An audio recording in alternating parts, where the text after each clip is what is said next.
We are very close to our goal of 1,000 subscribers, but I still need your support. Please don't forget to take a second and subscribe to my channel. The snow was still falling when 16-year-old Emily Harper disappeared. It was the evening of February 6, 1987, in the small town of Maple Hollow, Vermont, population 1,942. A storm had been raging all day, turning the winding back roads and pine-lined hills into a white labyrinth. The high school ski team had finished their last practice run just before dusk, their coach urging them to hurry home before the weather worsened. Emily, a sophomore with shoulder-length auburn hair and a reputation for being both diligent and restless, slung her skis over one shoulder and laughed when her best friend, Karen Mills, begged her to accept a ride. "I'm fine," Emily shouted over the wind, tugging her red parka tighter. "It's just a mile. I'll be home in 15 minutes."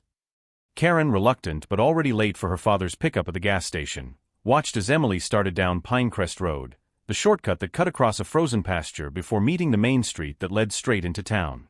Emily's figure, bright coat, slender frame, ski boots crunching the icy snow, grew smaller and smaller until the blizzard swallowed her completely.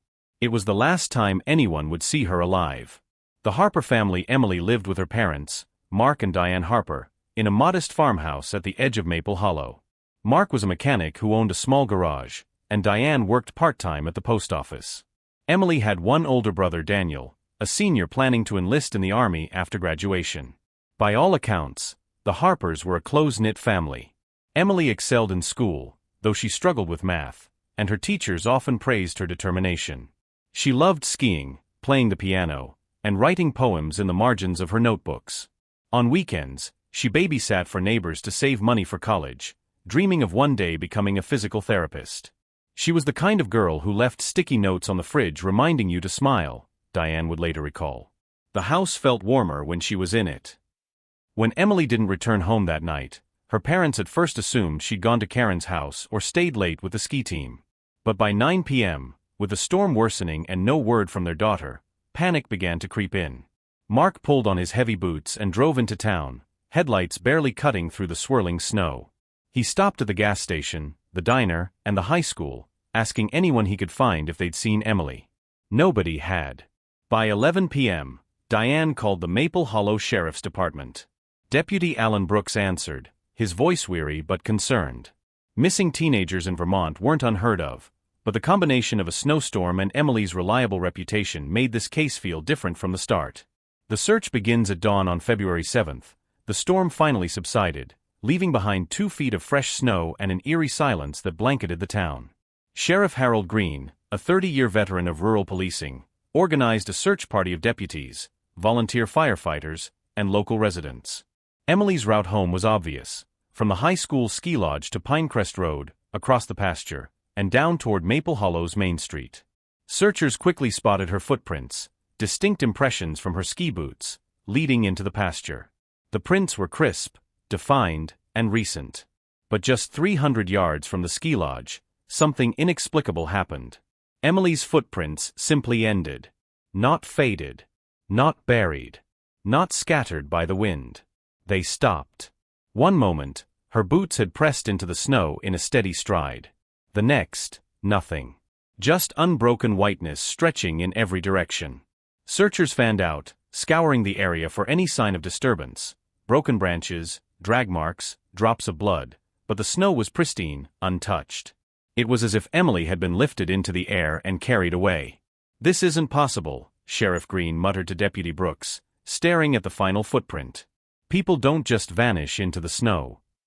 Community in shock. News of Emily's disappearance spread quickly through Maple Hollow. By the second day, nearly half the town had joined the search, trudging through frozen fields, combing barns and outbuildings, even cutting through dense pine groves with chainsaws in case she'd sought shelter. At Roscoe's Diner, the only restaurant in town, conversations grew heated. Some whispered that Emily had run away, tired of small-town life. Others suspected foul play, pointing fingers at passing truck drivers, drifters, or even people within their own community. "Everybody knows everybody here," one resident told a reporter from the Burlington Free Press. "If something bad happened to Emily, it means one of us did it. And that's a thought nobody wants to face." The investigation detective Laura Jennings from the Vermont State Police was assigned to assist. She was meticulous, skeptical of wild theories, and immediately focused on the physical impossibility of the scene. Footprints don't end, Jennings told the assembled deputies. Either she backtracked somehow, or we're missing something. Forensic teams examined the final footprints, noting their sharp edges and depth consistent with a 110-pound teenager. They found no sign of backtracking. Aerial searches with helicopters revealed nothing unusual. Karen Mills, Emily's best friend, was interviewed multiple times. She insisted Emily had refused a ride and was in good spirits. Derek Harper, Emily's older brother, was questioned about recent arguments but provided an airtight alibi. He'd been at a friend's house in Montpelier that night. By the end of the first week, leads had dried up. The only solid piece of evidence remained those haunting footprints that led into the snow and stopped as if Emily had walked off the face of the earth. Lingering theories over the next months. Theories piled up like the drifts along Pinecrest Road. Some believed Emily had been abducted by someone in a vehicle, her tracks ending where she was forced inside.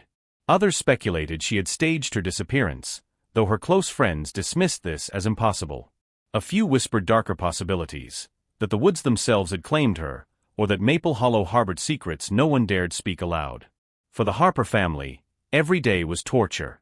Diane kept Emily's room exactly as she'd left it, ski posters on the wall, piano sheet music on the desk, a half-finished poem about winter sunlight folded in a drawer. Mark withdrew into silence, working late at his garage until exhaustion forced him home. Daniel grew angry, lashing out at anyone who suggested his sister might never return. But beneath their grief lay a shared determination. Emily's story wasn't over. By the time February turned into March of 1987, Maple Hollow had transformed from a sleepy Vermont town into a place defined by absence. Every road, every diner booth, every whispered conversation seemed to orbit around the same impossible truth. Emily Harper had vanished, leaving behind nothing but a trail of footprints in the snow that ended without explanation. The Harper farmhouse became a command post. Diane pinned maps to the living room wall, marking search grids with red thumbtacks. Mark spent evenings checking his tool shed, convinced someone must have overlooked a crucial clue along Pinecrest Road. Daniel, restless and volatile, insisted on joining every search party, sometimes staying out all night combing the woods with a flashlight until frostbite numbed his fingers. But despite their desperate energy, the leads evaporated as quickly as they appeared. False hope in Montpelier on March 12, nearly 5 weeks after Emily disappeared, the first major tip arrived. A waitress at a diner in Montpelier called the Vermont State Police, claiming she'd served a teenage girl who looked just like the missing one from Maple Hollow. The girl had been with an older man, nervous, eyes darting toward the door every few seconds. Detective Jennings drove to Montpelier with Diane Harper in the passenger seat, hope warring with dread. The waitress pointed to a corner booth. "That's where they sat," she said, voice firm. Surveillance cameras had captured the pair, but the footage, grainy and distant, only showed the outline of a girl with auburn hair and a red coat. Diane leaned forward, heart hammering. "That's Emily," she whispered. But Jennings wasn't convinced. The girl's height seemed off, and the coat was a different shade. The investigation traced the pair to a bus station later that night, but by then the trail had gone cold. When the bus manifest revealed the girl's name as Rachel Owens, a runaway from upstate New York, Diane's fragile hope collapsed into sobs. "I keep thinking maybe one day it will really be her," she said on the drive back, her voice hoarse. Jennings kept both hands on the wheel, saying nothing. Theories multiply by spring. The case had fractured into competing theories, each dividing the community. The abduction theory, Sheriff Green leaned heavily on this. A car had picked Emily up, forcing her inside, leaving no further tracks. But skeptics pointed out no tire impressions were ever found in the snow. The runaway theory, some whispered Emily had staged her disappearance, tired of her strict parents and small-town life. Jennings dismissed this. Emily had left behind money, journals, and even her babysitting cash envelope. The predatory neighbor theory, Daniel Harper favored this explanation. "Someone in this town did it," he told classmates, his anger spilling over. Neighbors eyed each other differently after that. The most chilling speculation emerged from an elderly resident, Ruth Keller, who told a reporter, "This town has secrets. Always has. Maybe the snow just showed us what we didn't want to see." Evidence that went nowhere. The Vermont State Police Crime Lab combed through what little physical evidence they had. Fibers caught on a fence post near the pasture turned out to be from a hunting jacket sold in half the stores in the state. A cigarette but found 20 yards from Emily's last footprint carried no DNA. Testing in 1987 was primitive, and the sample was eventually lost. The Harper family grew furious at the lack of progress. Diane left tearful voicemails at the sheriff's office daily. Mark demanded to see all reports himself. Daniel took to spray painting flyers with Emily's face on barns, gas stations, and even the side of Roscoe's diner until police ordered him to stop. By June, volunteers dwindled. The snow melted, erasing the haunting trail of footprints, leaving only soggy earth where Emily had once walked. The summer in Vermont is brief and green, and with it came renewed attempts. Deputies dragged nearby ponds, finding nothing but rusted bicycles and lost fishing gear.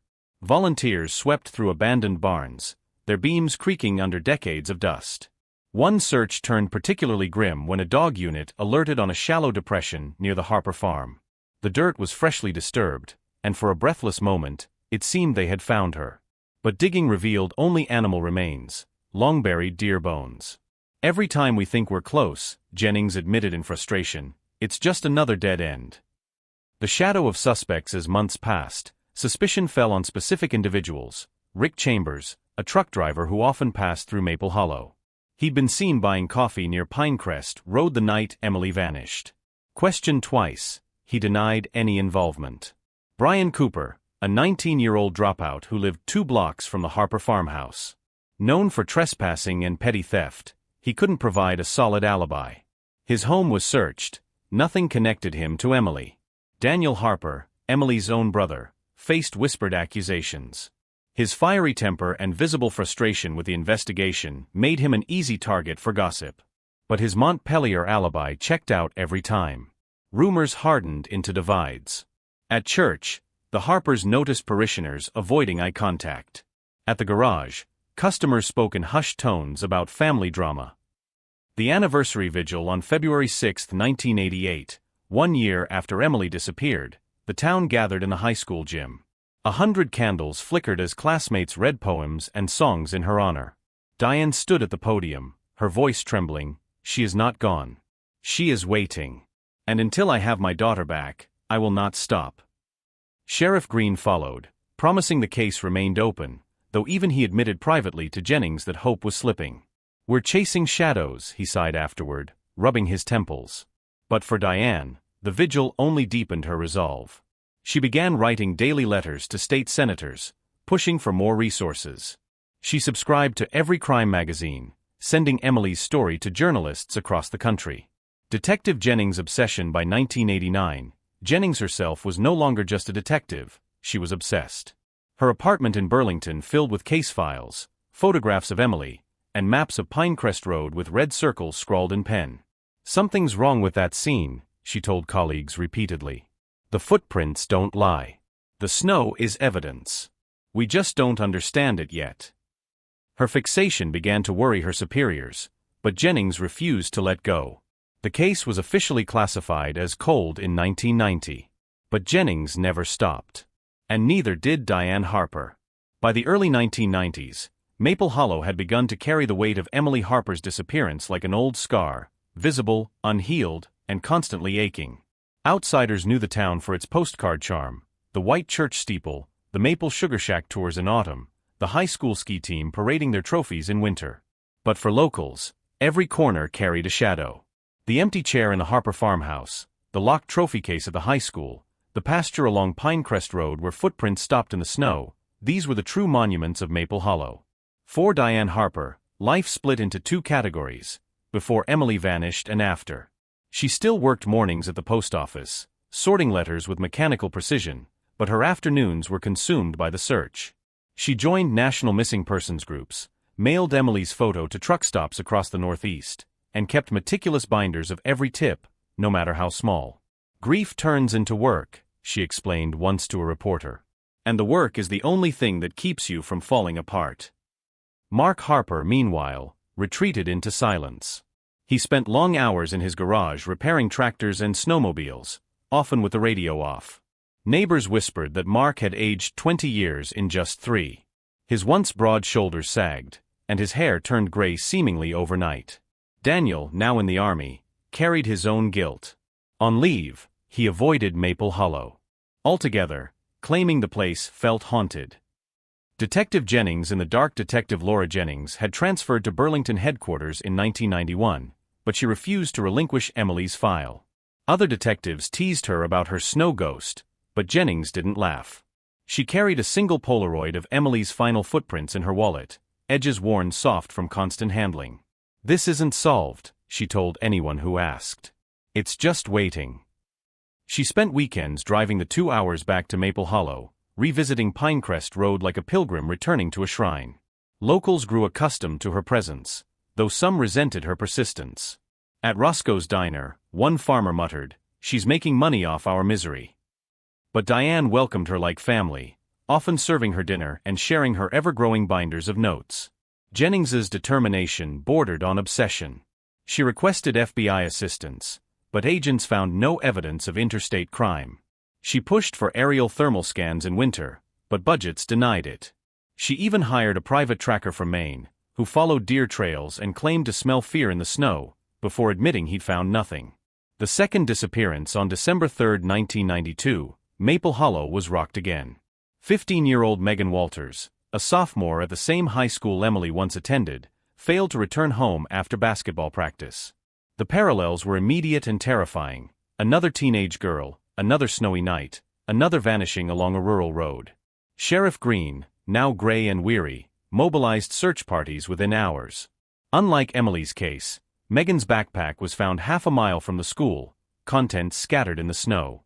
Tire tracks, this time visible, suggested a vehicle had stopped abruptly, then sped away.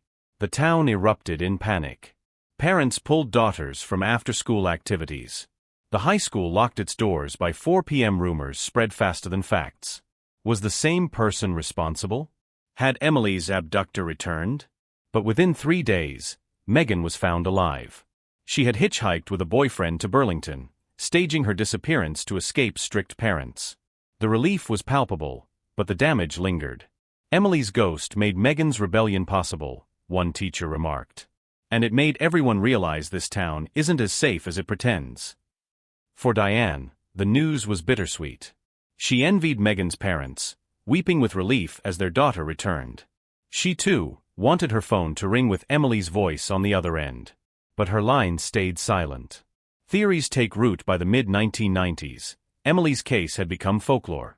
Children dared each other to walk Pinecrest Road at night. Teenagers told ghost stories about a girl in a red parka who appeared in snowstorms, warning travelers to turn back. But beneath the folklore, darker theories hardened. The snowplow killer theory. Some claimed a passing snowplow operator had struck Emily and disposed of her body. But every plowman was accounted for that night, and none reported accidents. The outsider theory. Truck drivers on Route 2 became prime suspects. Parents warned daughters never to linger near the highway. The local predator theory. Quiet suspicion lingered over certain men in town. Loners, hunters, even respected figures. Diane bristled at the gossip but admitted privately, "If it was someone from here, then it means we've lived beside a monster for decades." Detective Jennings leaned hardest on the third theory. "Abductions like this are almost always local," she told colleagues. "Somebody who knows the roads, the weather, the patterns. Someone who blends in." A break that went nowhere in 1997, 10 years after Emily vanished, hope flickered. A hunter reported finding a scrap of red fabric snagged on barbed wire deep in the Green Mountain Woods, 10 miles from Maple Hollow.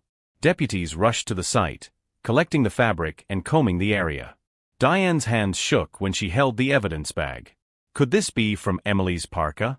But forensic analysis revealed the fabric was polyester from a cheap camping tent, unrelated to Emily. Another false lead, another collapse of hope. The anniversary that broke them on February 6, 1997, the 10th anniversary of Emily's disappearance, the Harper family held a candlelight vigil in the pasture where her footprints had ended. Reporters came from Burlington, even Boston, filming the small crowd of 30 neighbors holding candles in the snow. Mark spoke for the first time in years. His voice cracked as he said, "I used to believe Emily was coming back.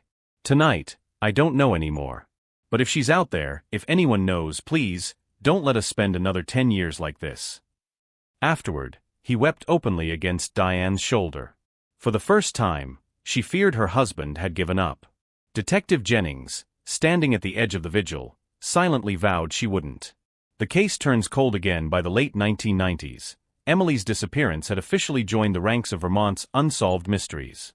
Files gathered dust in the state archive, phone calls went unanswered, and even Diane's letters to senators slowed.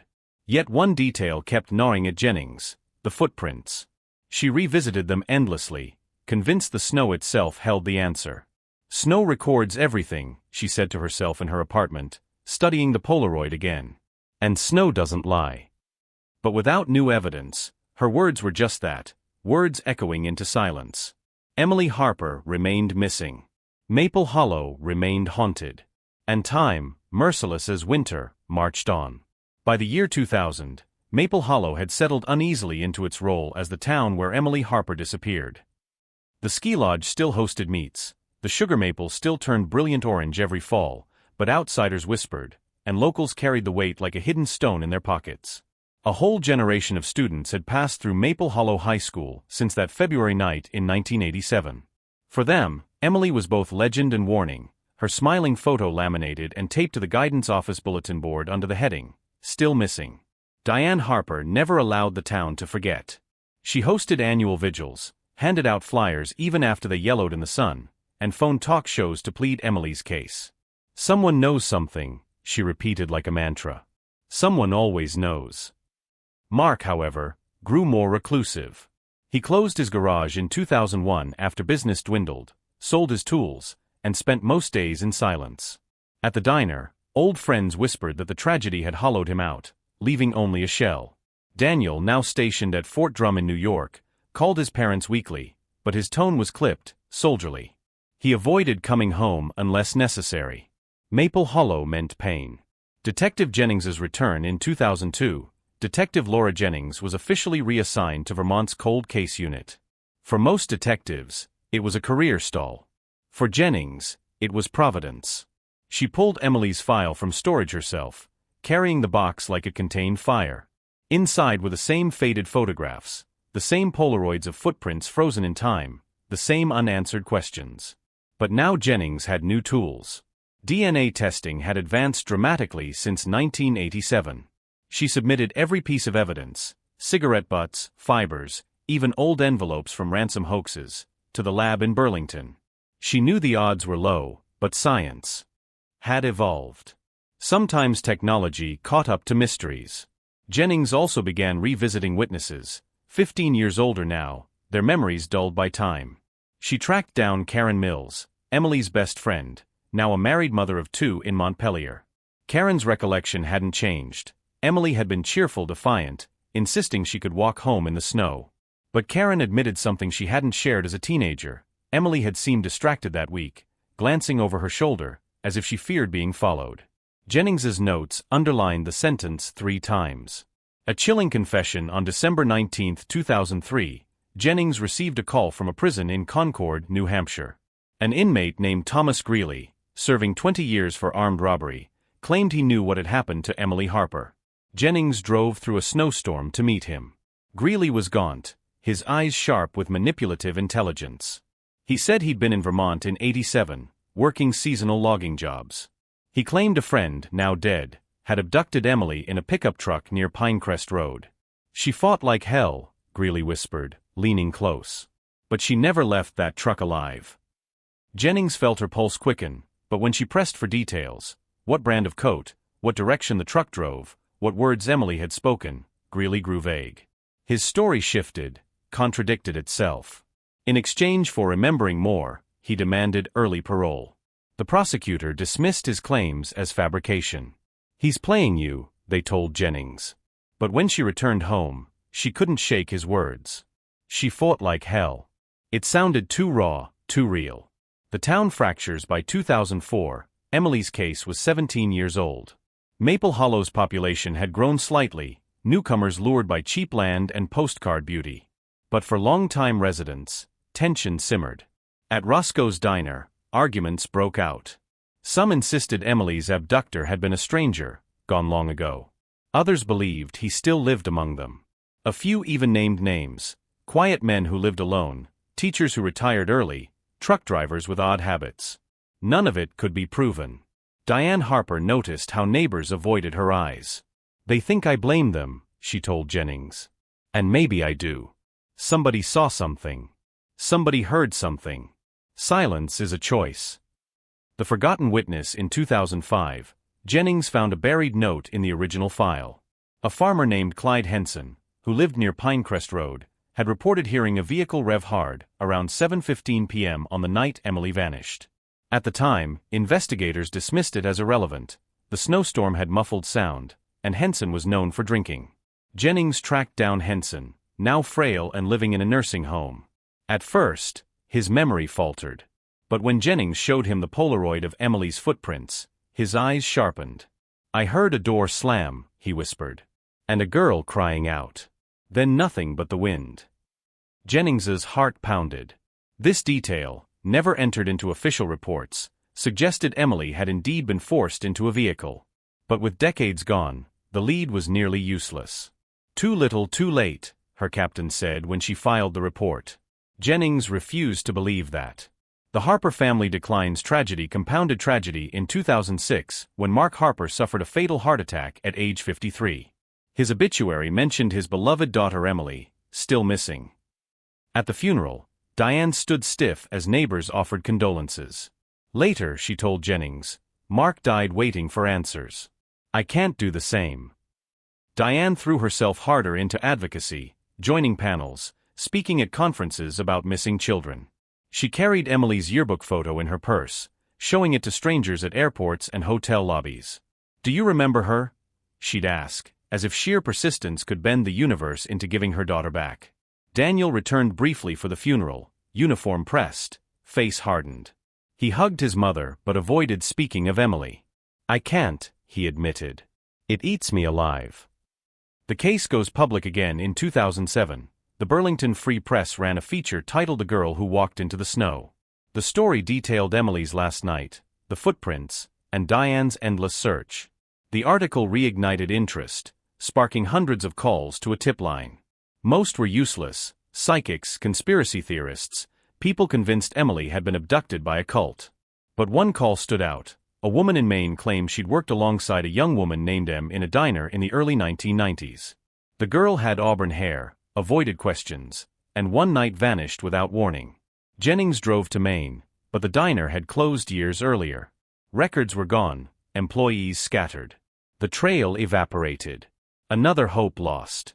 Jennings's private life erodes. By 2008, Jennings was 48 years old and largely alone. Her marriage had ended. She had no children. Her colleagues described her as brilliant but consumed, every conversation eventually circling back to Emily Harper. Her apartment walls were papered with maps and photographs. She replayed interviews at night, listening for slips in tone. Sometimes, she dreamed of red footprints in snow, leading her into woods where she woke shivering. But she refused to stop. "Emily isn't just a case," she wrote in her journal. "She's the truth I haven't yet earned." A chance in the future. By 2009, the Harper case sat cold once more. But whispers of new technology, familial DNA searches, enhanced snow pattern analysis, began to reach Jennings. Science was changing. Cases once deemed unsolvable were being cracked open. Jennings told Diane, over coffee in the farmhouse kitchen, "Time is cruel. But time is also our ally. The longer we wait, the better the tools become." Diane reached across the table, gripping her hand. "Then we'll wait. However long it takes." The snow outside fell in slow, silent flakes, covering the fields where Emily's footprints had once ended. But not forever. By 2010, 23 years had passed since Emily Harper disappeared into the Vermont winter. Maple Hollow had grown older, but the wound remained. Children who once walked to school clutching flyers with Emily's face were now adults raising their own families, and still the pasture along Pinecrest Road whisper her name. The Harper farmhouse had changed, too. Diane lived alone, Emily's room preserved like a museum, the ski posters curling at the edges, the piano untouched, the desk still cluttered with poems half-written in looping teenage handwriting. Neighbors sometimes urged her to move, to let go, but Diane's answer was always the same. If Emily comes back, she deserves to find home waiting. The digital age of cold cases. The new decade brought tools that Detective Laura Jennings had only dreamed of in 1987. DNA testing was now exponentially more sensitive. Databases like Cody's expanded daily, and genealogy websites had begun helping law enforcement identify suspects through distant relatives. Jennings, now in her mid-50s, petitioned to reopen forensic analysis of Emily's evidence. It took months of paperwork, but in the spring of 2011, a Burlington lab received a package labeled Harper Case, Do Not Destroy. Inside were brittle envelopes, fibers collected from the pasture fence, cigarette butts bagged from the roadside, and Emily's hairbrush from her bedroom. Most samples had degraded, but new extraction methods promised miracles. Jennings pinned her hopes to the lab like a gambler wagering her last chips. An ominous parallel: in 2012, another Vermont teenager went missing, 17-year-old Claire Donovan from Barr. Though the circumstances were different, Claire disappeared after leaving a party. The press instantly invoked Emily's case. Headlines screamed, "Another girl lost to the Vermont winter." The comparison enraged Diane. "Don't turn Emily into a footnote," she told a reporter. "She's not just a ghost to make news stories scarier." Claire was found 2 weeks later, alive, hiding with friends. Relief for her family twisted like a knife in Diane's chest. But the renewed media coverage dragged Emily's story back into the spotlight. Old witnesses were re-interviewed. A Maple Hollow resident called a tip line, claiming he'd seen a dark truck idling near Pinecrest Road on the night Emily vanished. Jennings added it to the ever-growing list.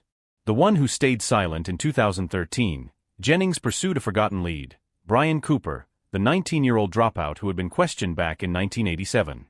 At the time, he denied involvement, though he had no alibi. Now, at 45, Cooper was living in a trailer outside Montpelier, working odd jobs. When Jennings knocked, Cooper's eyes widened as if he'd seen a ghost. He insisted, again, he knew nothing. But Jennings noticed something unsettling. On the wall of his trailer hung a faded Maple Hollow High School ski team poster from 1986, the year before Emily vanished. "Why do you still have that?" she asked. Cooper stammered. "Just found it at a yard sale." Jennings left unsettled, but without evidence, there was nothing she could do. The toll on Diane. By 2015, Diane Harper was 70 years old. Her hair had gone white, her voice raspier, but her determination unshaken. Each February she still stood vigil at Pinecrest Road, candles flickering against the snow. Only a handful of neighbors joined her now, but she carried on. Her health, however, was faltering. A mild stroke left her with a limp and slurred speech. Still, she refused to leave Vermont, even when Daniel, now retired from the army, begged her to move in with him in Virginia. "This is where Emily is," she said firmly. "And I'll be here when she's found." The DNA whisper. In 2016, Jennings received a call from the lab. Preliminary tests on a cigarette but collected near the final footprints showed a partial male DNA profile. It wasn't enough for a match, but it was something. Jennings drove straight to Diane's farmhouse. They sat at the kitchen table where binders of notes still covered every surface. "They found something," Jennings said quietly. Diane gripped her hand, tears filling her eyes. "Then maybe Mark didn't die for nothing." But the lab warned the sample was too degraded for certainty. They needed better material. Jennings knew what that meant. They had to return to the beginning. Back to Pinecrest Road in January 2017, exactly 30 years after Emily vanished, Jennings walked the pasture again. The snow was deep, the air sharp with cold. She stood where the footprints had ended, now just a blank field. But something gnawed at her memory. She pulled out the old Polaroids, comparing angles. One photograph showed a faint shadow in the snow near the last footprint, a small indentation investigators had dismissed as drift. Jennings squatted, brushing snow away. The ground was frozen solid, but she marked the spot. Perhaps beneath, something still waited. She returned weeks later with ground-penetrating radar. The machine pinged an anomaly, a cavity 3 feet below the surface. Excavation revealed nothing but a collapsed animal burrow. Another false lead. Yet Jennings left convinced. Emily's story was still here, in this field, waiting. The breaking point. By 2018, the Harper case consumed Jennings entirely. Colleagues whispered she was losing perspective. Supervisors urged retirement. But Jennings resisted. "I promised her mother," she said. "And I promised myself. Emily doesn't leave me alone." Her walls were covered in charts, timelines, maps of tire tracks, lists of every man in Maple Hollow in 1987. At night, she dreamed of Emily calling from the snow, her voice echoing, "Find me." The call that changed everything. On March 4, 2019, Jennings's phone rang. It was the Vermont State Police Crime Lab. A technician's voice trembled with excitement. "We've retested the cigarette, but," she said, "this time, we pulled a full profile. It's male. 13 markers. We're uploading it to Cody's now." Jennings gripped the phone so hard her knuckles turned white. After 32 years, the snow was finally giving up its secret. The results came back on March 12, 2019. After 32 years of silence, the DNA profile from the cigarette but finally spoke. The Cody's database returned a partial familial hit, not a direct match, but close enough to indicate a relative of the person in the system. The name attached to the file was Richard Cooper, convicted in 2009 of burglary in New Hampshire. Detective Laura Jennings's heart pounded as she stared at the report. The name Cooper was already familiar. Richard's younger brother, Brian Cooper, had been questioned in 1987 and dismissed for lack of evidence. After decades of false starts, the circle had tightened.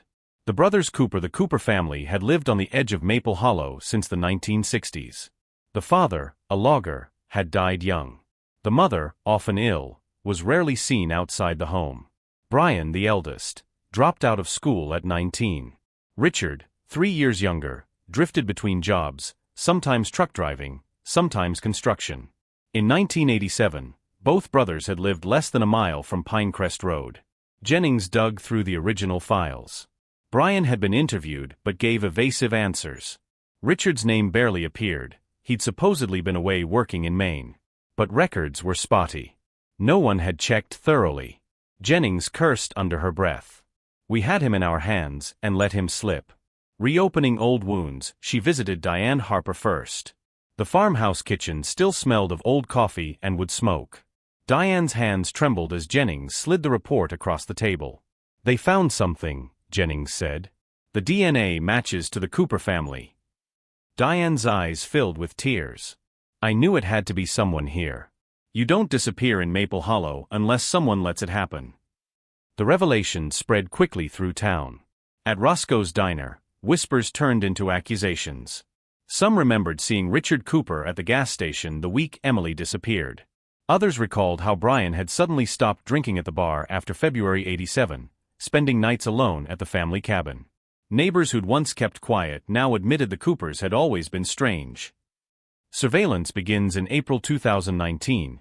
Jennings set up surveillance on Richard and Brian Cooper. Richard lived in Claremont, New Hampshire, with a girlfriend and 2 stepchildren. He worked maintenance at a warehouse. Brian still lived in Vermont, unemployed, his trailer sinking into the earth outside Montpelier. Jennings watched them both. Richard smoked constantly, discarding butts into a coffee can on his porch. Brian, often drunk, stumbled into bars muttering about bad blood. Collecting DNA was simple. A coffee cup from Richard's workplace break room. A beer bottle from Brian's trash. Both samples went to the lab. The results came back. Within weeks. Richard's DNA was similar but not exact. Brian's, however, was a perfect match to the cigarette but from Pinecrest Road. After 32 years, the footprints in the snow finally had a name. The interrogation on May 7, 2019, Vermont State Police arrested Brian Cooper on suspicion of involvement in Emily Harper's disappearance. He was 61 years old, gaunt, his beard matted. Jennings sat across from him in the interview room. The years had etched lines into her face, but her eyes were steady. "You've been carrying this for a long time, Brian," she said. "Emily was 16. She deserves the truth." Brian shifted, his hands trembling. At first, he denied everything. But as Jennings revealed the DNA evidence, his composure cracked. His eyes darted, sweat pooled on his brow. Finally, his voice broke. "I never meant to hurt her," he whispered. Jennings leaned forward. "Tell me." And for the first time, after 32 years, Brian Cooper began to describe what happened on that February night in 1987. The confession, according to Brian, He had been driving his old Ford pickup near Pinecrest Road when he saw Emily walking home in the blizzard. He claimed he only meant to offer her a ride. "She looked so small in that snow," he muttered. "Like she'd disappear if I didn't help." But when Emily refused and tried to walk away, something snapped. Brian admitted he grabbed her arm, pulled her toward the truck. She screamed, fought, kicked. In the struggle, he dropped his cigarette. That was the butt found in the snow. "She wouldn't stop fighting," Brian said, voice quivering. "I just wanted her quiet." He claimed he struck her, knocking her unconscious, then shoved her into the truck. He drove her to an abandoned logging shed deep in the woods. There, he said, Emily never woke up. He buried her body behind the shed in a shallow grave, covering it with branches and snow. Jennings felt cold fury rise in her chest. Decades of searching, of vigils, of grief, and the answer had been just miles away. The search for Emily on May 10, 2019, investigators, cadaver dogs, and excavation teams descended on the old logging shed Brian had described. The shed was rotting, the roof caved in, but behind it, the dogs alerted. Beneath 3 feet of earth, searchers uncovered fragments of bone, scraps of red fabric, and a rusted zipper. DNA analysis confirmed it. The remains belonged to Emily Harper. The arrest that shattered Maple Hollow, the news broke like thunder. Emily Harper's body found after 32 years. Local man arrested. The town reeled. At Roscoe's Diner, neighbors stared into their coffee cups, ashamed they'd lived alongside the Coopers all this time. Some claimed they'd always suspected. Others confessed they'd chosen silence rather than stir trouble. Diane, now 74, received the call in her farmhouse. She dropped the phone, sobbing so hard she collapsed to her knees. "I can bring her home," she whispered. "After all this time, I can bring her home." A week later, a small funeral was held. Emily's casket, draped in white flowers, was lowered into the frozen Vermont ground beside her father's grave. Brian Cooper's fate. Brian Cooper was charged with second-degree murder, kidnapping, and unlawful burial of a body. In court, he looked broken, muttering apologies. "I was drunk," he repeated. "I didn't mean it." But the jury showed no mercy. In November 2020, Brian was sentenced to life in prison without parole. For Maple Hollow, the case was finally closed. For Diane, closure came with a cruel edge. "I have answers," she said outside the courthouse. "But answers don't hug you. They don't bring back your child." Detective Jennings's legacy. Jennings retired in 2021, her final case solved. Reporters asked how she endured 3 decades of obsession. "Because snow doesn't lie," she answered. "And because a mother never forgets." She carried Emily's Polaroid footprints in her wallet until the day she died. The courtroom in Montpelier filled every day of September 2020. For a town that had spent 3 decades haunted by unanswered questions, the trial of Brian Cooper became both spectacle and reckoning. Farmers in flannel jackets sat beside college students home for the summer, retirees clutched prayer beads, and journalists with notepads crowded into the back rows. Everyone wanted to see the man who had stolen Maple Hollow's innocence. Brian, now 62, entered each day in shackles, his once broad frame wasted into hollow cheeks and slouched shoulders. His beard was streaked white, his eyes sunken. Still, whispers filled the courtroom whenever he shuffled to the defense table. "That's him, the man who took Emily." The prosecution's case prosecutor Ellen Whitcomb opened with a single line, "Ladies and gentlemen, the snow never lies." She presented the DNA evidence, the cigarette butt collected in 1987, preserved for 3 decades, finally yielding a profile that matched Brian Cooper beyond doubt. She showed photographs of Emily's final footprints, ending abruptly in the pasture, and then introduced the confession. Detective Laura Jennings took the stand, recounting the night Brian broke after 32 years of denial. Her voice was steady, but her eyes glistened when she described his words. "I never meant to hurt her. She was so small." The jury listened in silence, each detail driving home the chilling truth that Emily had been stolen less than a mile from safety. The defense strategy. Brian's public defender argued diminished responsibility. They painted him as a drunk, a man clouded by addiction, who panicked when Emily resisted. They claimed her death was accidental, not murder. But the evidence told another story. The shallow grave, the concealed body, the decades of silence, none of it spoke of accident. "Accident is calling 911, Prosecutor Whitcomb thundered. Accident is knocking on a neighbor's door for help. Digging a grave in the frozen earth is not accident. It is murder. Diane Harper takes the stand on the fourth day. Diane Harper entered the witness box. At 74, she leaned heavily on her cane, but her voice carried through the courtroom. She described Emily's childhood, her piano recitals, her love of skiing, the sticky notes she left on the fridge. Then she described 32 years of waiting. I set a place for her at Christmas every year, Diane said, because I couldn't bear the thought of her coming home and finding no chair waiting. Her words cracked jurors' composure. One woman openly wept. Even Brian bowed his head. The verdict on October 2, 2020, after only 4 hours of deliberation, the jury returned guilty on all counts. The judge sentenced Brian Cooper to life without parole. His hands shook as he whispered to his lawyer, "I never thought they'd find me." For Maple Hollow, the verdict was vindication. For Diane, it was a hollow victory. "Justice is a word," she told reporters on the courthouse steps. "I wanted my daughter. Not a verdict." The community response in the weeks after the trial, Maple Hollow held a candlelight vigil at Pinecrest Road. Over 200 people gathered, far more than the handful who had come in recent years. They carried photographs of Emily, sang hymns, and stood in silence where her footprints had once ended. Sheriff's deputies, former classmates, even strangers who'd never known her joined. Snowflakes drifted gently, as if the sky itself remembered. Diane lit the first candle. Her voice, though frail, carried strong. "After 32 years, Emily has come home. May her light remind us that silence is the enemy of justice." Detective Jennings's final bow. Reporters clamored for Detective Jennings. How had she held on so long? Why had she never given up? She answered simply, "Because mothers don't give up." Diane carried this case on her back.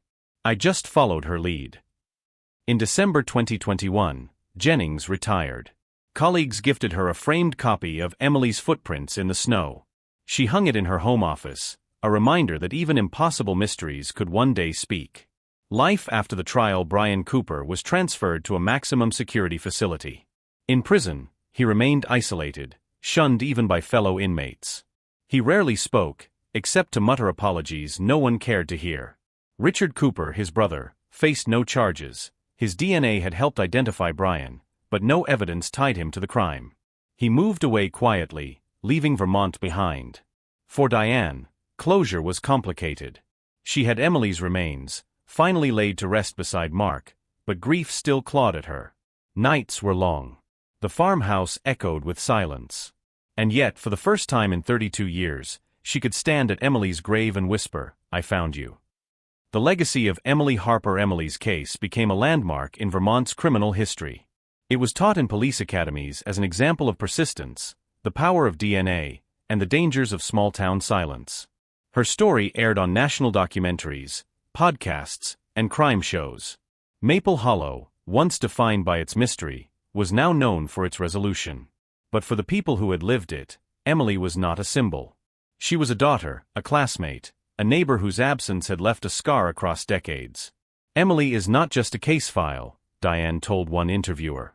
"She's my little girl. And now she can rest." The verdict had been read, the casket had been lowered, and yet Maple Hollow could not quite exhale. Justice, after all, was not the same as healing. The arrest of Brian Cooper brought answers, but it also tore open wounds that had scarred over with silence. For every resident who felt relief, there were others who questioned their own complicity. Neighbors who had lived within shouting distance of the Coopers wondered aloud, how could we not have known? At Roscoe's Diner, coffee mugs trembled in old hands as locals admitted what they'd once dismissed: strange behavior, odd remarks, nights when Brian's truck came home late covered in snow. For Maple Hollow, the revelation was not only about who killed Emily Harper. It was about what they had chosen not to see. Diane's quiet victory at 75, Diane Harper moved through her days with a limp and a cane, her body tired but her spirit still sharp.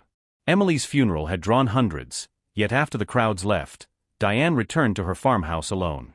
The house felt less haunted now, but no less empty. She kept Emily's yearbooks stacked on the kitchen table, along with binders of notes from her 32-year fight. For the first time in decades, she stopped adding to them.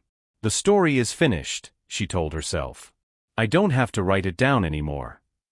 Still, she visited Emily's grave weekly. Sometimes she sat for hours, speaking aloud about small things, weather errands, the way the lilacs were blooming late. Other times she simply sat in silence, her hand pressed against the cold stone, as though waiting for warmth to rise through it. Detective Jennings's restless retirement. Detective Laura Jennings retired in 2021, but retirement did not come easy.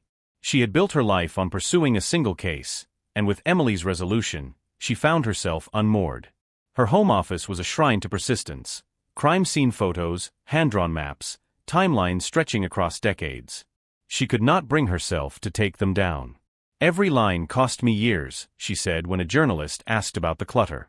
I can't box them away. She spent her first year of retirement lecturing at universities and law schools. Her talk, "Snow Doesn't Lie, The Persistence of Cold Cases," became infamous. She warned future investigators against complacency, urging them to treat every footprint, every cigarette butt, every silence as a clue. Time is not your enemy, she told students. Time is evidence you haven't yet learned how to read. Brian Cooper in prison inside Northern State Correctional Facility. Brian Cooper became a pariah. Even hardened inmates despised men who preyed on teenage girls. He lived in near solitary confinement, eating meals in silence, shuffling the yard under the gaze of guards. Prison chaplains reported that Brian wept often. Sometimes he muttered prayers. Other times he whispered Emily's name. But remorse could not erase the fact that he had stolen 32 years of hope, and no one, least of all Diane, believed forgiveness was possible. When a journalist asked Diane whether she hated him, she answered evenly, "Hate is heavy. I don't carry him anymore. I carry Emily." The community rebuilds after the trial. Maple Hollow worked to reclaim its identity. The high school dedicated a new library wing to Emily Harper, with a plaque engraved, "In memory of a life interrupted, and in honor of persistence." Students who had only known her as a ghost story now learned her real history. The girl who skied, who wrote poems, who dreamed of becoming a physical therapist. Roscoe's Diner, once a hub of whispers and arguments, hosted an annual scholarship fundraiser in Emily's name. For the first time in decades, the conversations inside turned hopeful. Still, Pinecrest Road drew visitors from across the state.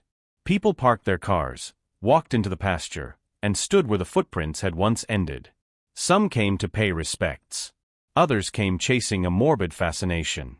For locals, it remained sacred ground, a reminder of both loss and resilience. Daniel Harper's return. Emily's brother Daniel, now retired from the Army, returned to Maple Hollow in 2022 after decades away.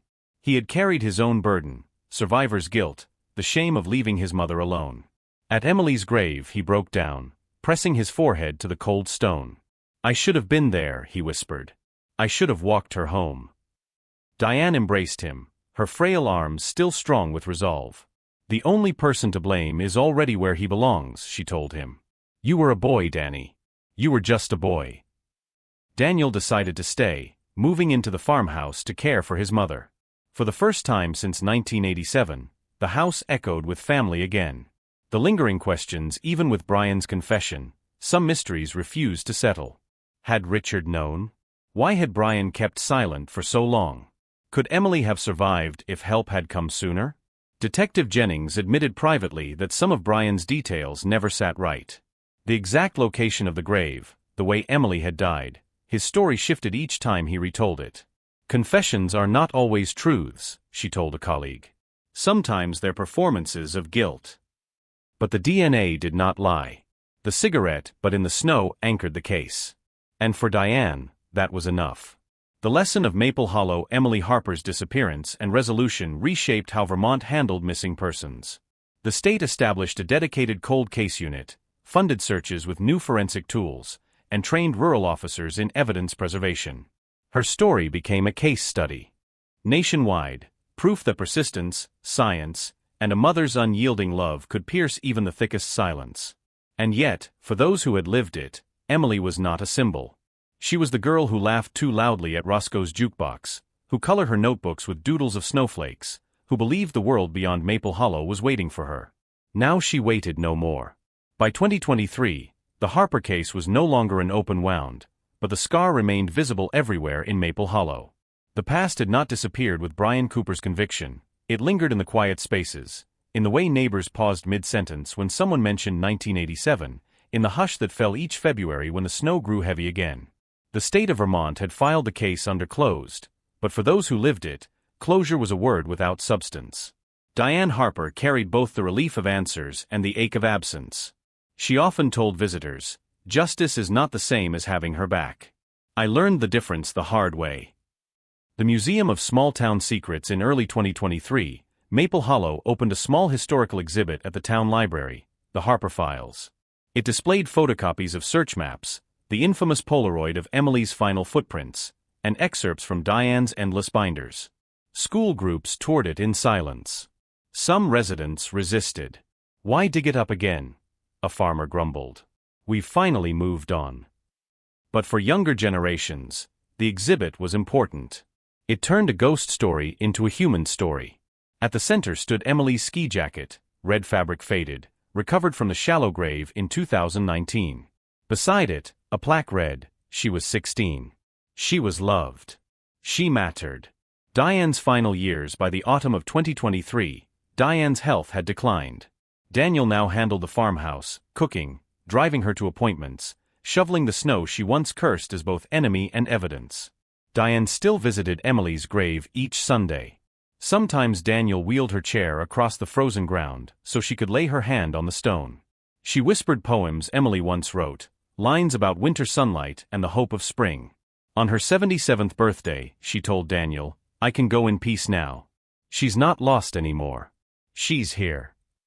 Detective Jennings's quiet pilgrimage. Though retired, Laura Jennings returned to Maple Hollow in February 2024 for the 37th anniversary of Emily's disappearance. She found Diane at the cemetery, wrapped in a wool blanket, her son beside her. Jennings knelt, brushing snow from the headstone. "You gave me 30 years of fight," she whispered to Emily. "I only hope I gave you 30 years of persistence back." Diane squeezed her hand. "You were family, Laura. You'll always be." For Jennings, who had sacrificed marriages, friendships, and health to pursue a case that everyone else called impossible, those words mattered more than any commendation. Brian Cooper's last days in 2025, news came from Northern State Correctional Facility. Brian Cooper had died of complications from pneumonia at age 67. The report noted he left no family visitors, no final statements. His body was cremated, ashes unclaimed. For Maple Hollow, the news barely stirred. At Roscoe's Diner, an old man muttered, "Good riddance." Others shrugged. The real story had never been about Brian, it had been about Emily, and the 32 years she was denied. Diane, when told of his death, only said, "Now there's no one left to answer questions. And no one left to keep me up at night." The scholarship in Emily's name that same year, Maple Hollow High School awarded its first Emily Harper Memorial Scholarship to a graduating student pursuing nursing, the career Emily had once dreamed of. At the ceremony, Daniel Harper spoke for his family. His voice broke as he said, "My sister believed in helping people heal. She didn't get the chance. But through this, maybe she still can." Applause filled the gym, echoing where Emily once played piano for assemblies. For the first time in decades, the room felt filled not with grief but with promise. The legacy of Snowfall Secret's national documentaries continued to cover the case. Podcasts dissected the 32-year mystery, focusing on the footprint trail that ended in silence. Experts debated whether the case revealed more about forensic science or about human endurance. But for Maple Hollow, Emily's story had become less about crime and more about community. It was about the mother who refused to stop searching, the detective who refused to file the case away, and the neighbors who eventually faced the truth that silence can be deadly. Each February 6th, the town held a candlelight vigil. And each year more people came, children who hadn't been born in 1987, newcomers who had only read the headlines, travelers drawn by the legend of the girl who vanished into snow. They gathered on Pinecrest Road, candles flickering in the wind, and for a moment, Maple Hollow stood united in remembrance. A world that finally listened in 2025, Diane gave what would likely be her last interview. She sat in her farmhouse living room, Emily's photograph framed beside her. Her voice was soft but clear. "My daughter walked into a snowstorm and never walked back out. For 32 years, people told me to move on. But you don't move on from love. You carry it. And sometimes, carrying it long enough brings the truth back to you." She paused, touching the frame gently. If you remember anything about this story, remember that silence helps the guilty. Persistence helps the lost. And love is the only thing that doesn't vanish. Snow fell heavy on Maple Hollow in February 2026, just as it had on the night Emily Harper vanished. For many, the storm was an inconvenience. For Diane Harper, it was a memory made flesh, the white silence that had swallowed her daughter, the endless years that had followed, the strange comfort that justice had finally found its way through the drifts. At 78, Diane moved slower now, her cane sinking deep into the snow. Daniel walked beside her, steadying her arm as they made their way down Pinecrest Road for the annual vigil. Neighbors carried candles, students held banners with Emily's face, and the wind rattled the branches like old bones. They gathered at the spot where Emily's footprints had once ended. The snow erased every mark each year, but memory replaced them, etched deeper than any storm could cover. Diane spoke softly into the night. 39 years ago, my daughter walked this road and never made it home. Tonight, I stand here to tell her that she is home now. She will always be home. The crowd bowed their heads, candles flickering. Detective Jennings's farewell. Laura Jennings, now retired 5 years, had traveled from Burlington despite aching joints and gray hair. She stood at the edge of the vigil, clutching the old Polaroid of Emily's footprints. She no longer lectured at universities. Her body was tired, but her mind still sharp. When asked why she continued to return, she said simply, "Because snow remembers. And so do I." The empty chair back at the Harper farmhouse, Emily's chair remained at the kitchen table. Diane refused to move it. She kept fresh flowers in a vase beside Emily's photograph, and on birthdays, she placed a slice of cake at the empty seat.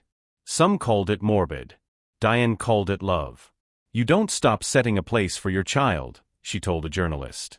"You stop when you see them again, or when you're gone yourself. Not before." The end of Brian Cooper in prison. Brian Cooper's health deteriorated quickly after his 2025 pneumonia scare. He died in early 2026, officially from heart failure. No family claimed his body. He was buried in an unmarked grave, his name listed only on prison records. Maple Hollow barely noticed. For them, he had already died the day his shackled body left the courthouse. Emily's legacy. The scholarship in Emily's name grew. By 2026, 5 young women had received funding to study nursing. They wrote letters to Diane, thanking her for turning grief into hope. She displayed each letter on the fridge, magnets shaped like snowflakes holding them in place. At the high school, students no longer told ghost stories about Emily. Instead, they spoke of her resilience, her laughter, her dream of healing others. She was no longer the girl who vanished into the snow. She was the girl whose memory built futures. Diane's final words in the spring of 2027, Diane Harper's health faltered again. Daniel sat by her bed in the farmhouse, holding her hand as she drifted in and out of sleep. "One evening," she whispered, "I hear her calling me in the snow. But she's not lost anymore. She's waiting." She passed away quietly that night. At her funeral, the community filled the church pews, the same church where Emily's face had once hung on missing posters.